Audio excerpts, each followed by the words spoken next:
CNN Plus, the new CNN spinoff streaming service, is already gone. It's going to be winding down.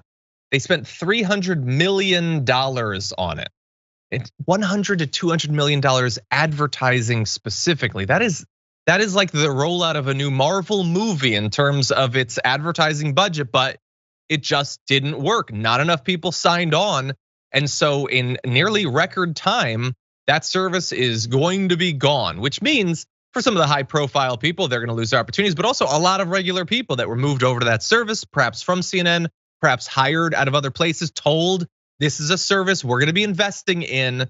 This is a safe bet for your job. Well, that's now gone, which is a tragedy for a lot of people who can't necessarily land on their own, podcast and make millions of dollars like some of these hosts will.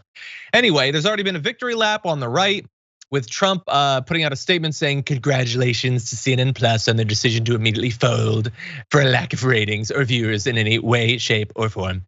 It was like an empty desert out there, despite spending hundreds of millions of dollars and the hiring of low-rated Chris Wallace. Why specifically do you have to, what does Chris Wallace have to do with this? That he decides he left Fox? Because he left Fox. I know, but like there's so many vendetta. People. Yeah, well, that's my point. It's a vendetta. And let's just quickly point out, obviously, this is bad for CNN Plus, but like, dude, Trump, you launched Truth Social. Like, how's that going? Like, and you could do something about that. You don't have to spend hundreds of millions of dollars. You could like log on or something. So again, that's in the process of like folding while he's making fun of CNN Plus. But anyway, let's jump ahead. Brian Kilmeade was attacking regular CNN for talking about the Netflix stock story when CNN Plus is about to lose. Charles Payne says it's an unmitigated disaster. Also, the logo sucked. Tucker Carlson again chose to go in a Trumpian direction, weird, attacking Chris Wallace specifically. Greg Gutfeld did the same. No, this was everywhere on Fox was about CNN Plus. Brett, what do you think about this?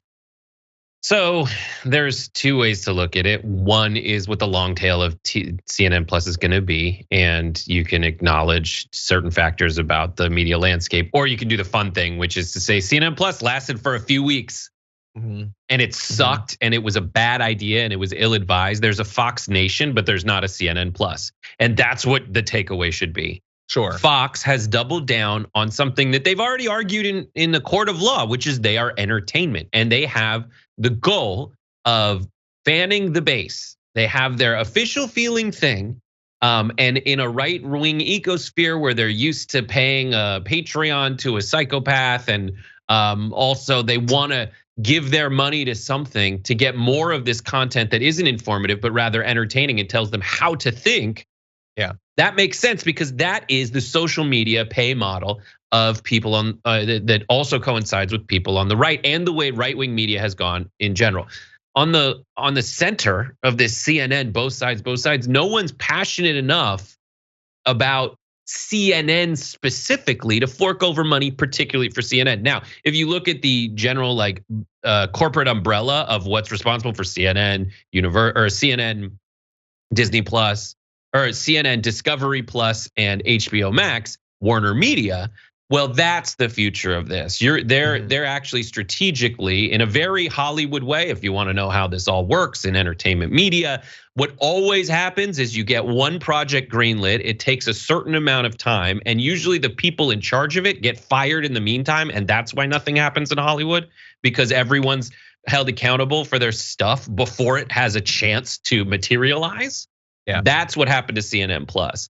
It was ill-advised from the get-go, but on top of that, the general strategy from Warner Media, which owns all the people I listed, is to eventually have an all-in-one inclusive service that is essentially, and the reason CNN Plus failed is also the reason that Netflix is having some trouble. It's because the way what people look for in a subscription service is two things: new content that they like with faces that they love, and old faces that they like on the same streaming service. Now, Netflix, CNN Plus, neither of those can continue to offer Friends, Seinfeld, Parks and Recreation. Instead, that can only be offered by Universal, which owns NBC, which owns that property, or Warner's, which owns your Paramount and then and CBS and all that stuff. They all have giant corporate umbrellas, which at the beginning, before they had their stuff together, license it out. We need 3, 5, 10 years to figure out how to do the streaming service. So we'll get money from Netflix in the meantime to stream The Office. And then, but that's how it works. And now they're like, all right, we got our streaming service together and we're gonna do an all-in-one inclusive situation to replace cable, because they make more money per person off a streaming service if they can swing it than they would off cable because of the way that that's structured with other companies. Yeah, and they've far higher amount of control over it. Yeah, so it'll come back probably in some form. God knows how long it'll take and how many, people won't be brought back on for those positions. Their life has been, flipped upside down, and so that's obviously not good.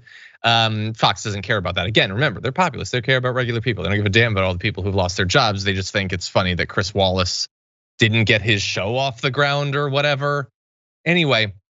While it might come back in some form, I would say there's definitely some core stuff about CNN's philosophy that's gonna make it a little bit more difficult than it could be. What are you standing for?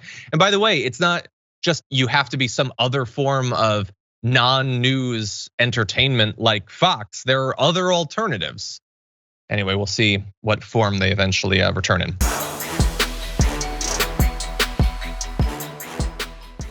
Check out the Damage Report podcast each day, wherever you get your podcasts, whether Pocket Casts or Stitcher or iTunes. You can join me as I give you the news and stories you want, with a range of co-hosts and interview guests jumping in on the fun each day. Again, that's the Damage Report, wherever you get your podcasts. And if you get them at iTunes, don't forget to rate and review. Sometimes I'll read them live on the show.